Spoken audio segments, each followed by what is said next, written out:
Welcome to the Yerbs. We are back for the first day. Yesterday was the intro. So this is the first day of Divine, Feminine, Infinite, Mystic. Are you really a mystic?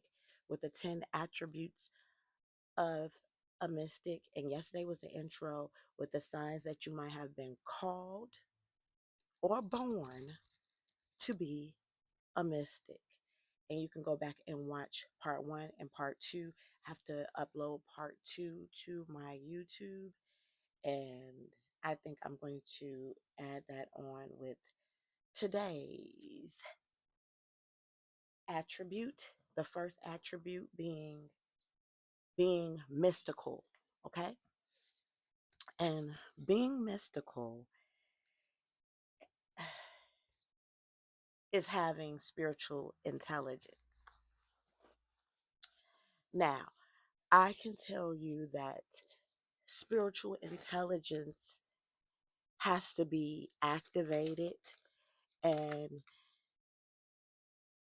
I'm going to go over the ways that spiritual intelligence is activated, and then we're going to go a little bit deeper into that, okay? So, spiritual intelligence is activated through prayer, meditation, praise, worship, fasting, and intuition, okay? And when these are activated, you can get downloads through visions, premonitions, readings, signs, omens, animals, children, and elders. Okay? So, being a mystic, you become a protector of animals, children, and elders. And the flip side of that is those who are call themselves witches often manipulate animals, children, and elders to get a certain result of whatever spell work they are doing. It's my phone right here. All right, so prayer and meditation is very important to activate your spiritual intelligence. I would recommend you starting off reading Psalms and Proverbs, and meditation is also important. I've been a yogini, meaning I've been doing yoga ever since 2003. And meditation really opens up the ether. And if you don't know what ether is, you can look that up, but that's not what we're talking about, ether in particular. But meditation introduces you to the ether, and it helps to declutter your mind, and it helps you to focus on what you need to pull out of the invisible world to manifest in the physical world. And also, what activates your spiritual intelligence would be praise and worship, aka singing and dancing. I've been a professional dancer most of my life, starting off as a majorette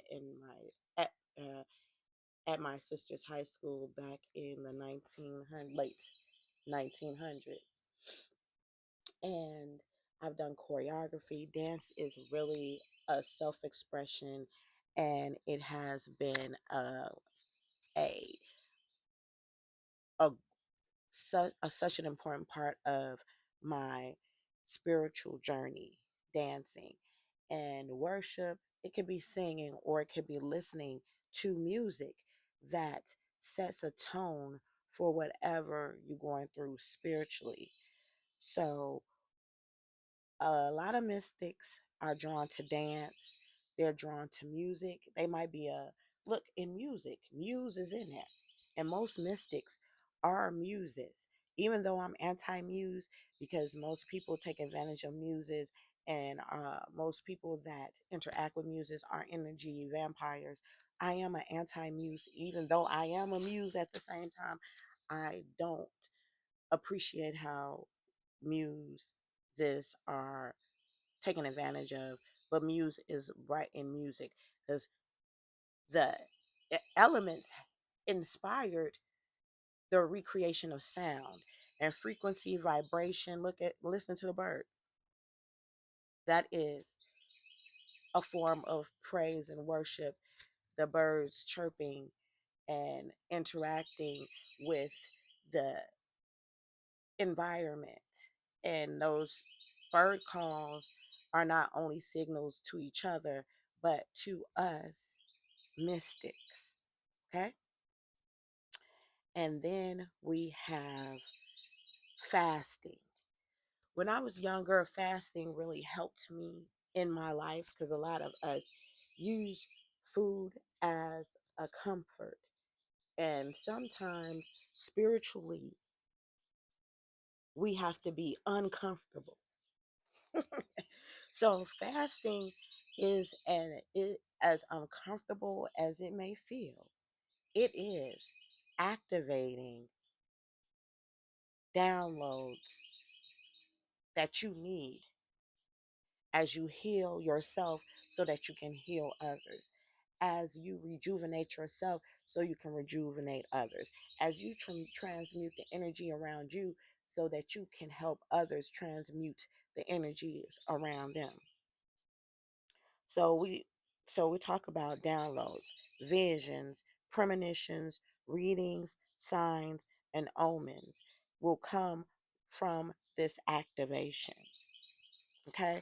So when we talk about that first attribute of being a mystic is being mystical, which is connected to spiritual intelligence. Now, a lot of people say, okay, what is spiritual intelligence versus the knowledge of the brain through study, through experiments, through reading and such? I feel like they coexist, because without the spiritual realm, there will be no material realm. So, reading and writing is also a part of spiritual intelligence. Studying, researching, experimenting, also a part of spiritual intelligence. So we are done with the first attribute of becoming a mystic. And I want to end it by reading out of my 2010 to 2012 journal, because I feel like the things I was writing at this time, and I was at a low point in my life. I had just lost both of my parents 3 months apart. And if you have been following me for any time or any socials, you know that I have been going through breaking some generational curses. So I would want to read something out of my journal. Let me just put this to the side. Okay, let me find something good for to read.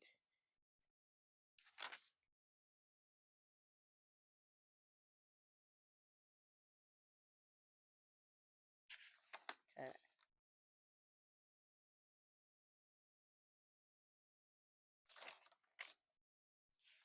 okay, I'm trying to find something good.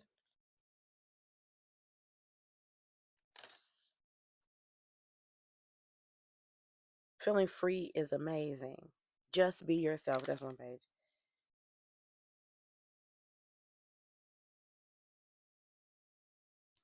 To compete with love is self destruction. Passion alone can't hold it must be passion in action. Evolution. When others seem secure or comfortable, there will be something that shakes things up.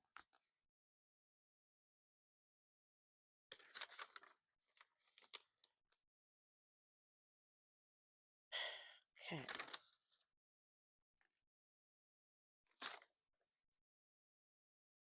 I'm sorry they never told you about love. I'm sorry that you feel like you're always right. but I can't let you in there like that. I can forgive, but never forget. Your answers didn't make my test. Now I question your intentions. You can be stuck in your ways, but I'm growing, knowing that what I believe in is just as important as what you say.